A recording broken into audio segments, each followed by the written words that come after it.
tarap Kudaşılığa barıptır, haqqa edenni, akkazanı vaqqazan boluptırla, inni soğram havarı var ya, bu iman avval başta namzedi varmışsın. Avval denen emel zatları. Avval birbirine namzed etmiştik, avval birbirine kavuşayanmıştık. Ne çay namzed bulup geliptir falan.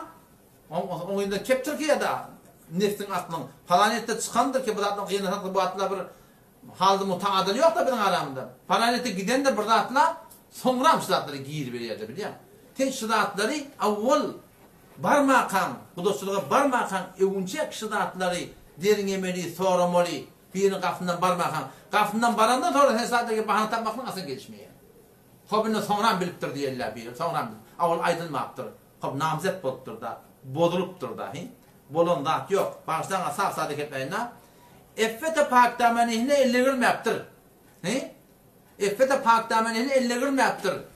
O birinin kavurttur, ayrışıptır. Oğuşmaktır sonra. Men maslahatım yine de erkadam bota ol zenanı sadıganı gelip hava şöyle bolmadıklarda deyip aytsa yine de bağıştap bolmazıklar der. Çünkü bolonda yok. Effete pak damanihine zayinde olsa yanlışıptır da. Erkadam şu yanlış etiye değil mi? En şu erkadam yanlış yana şu zamanın qıyda olduğunu sordu da kən yanlış ya. Qıyda bitir kən yanlış yaşadan aslında. Men maslahatım şu da atları eğer sadıganı qıyda olan gelip aytsa o şeyde boldu men qavulayadım barjaktım dem. Sonra şu mesele piş geldi, şu muşkul piş geldi falan geldi. Men sonra ayrıldım. Bolonda hatta yok. Men inalekim hayya hazır. Ertikun men sen ağlayanla otam düşümde hıyanat edildiğimi o takvanında belli oluyor da. Sen şunda nemetin edadip ak yüreklik berdi. Men maslahatım şey yenisini bağışlatan oluyor bir şeyler olmuş var ya Allah'ta yapsın ben de o.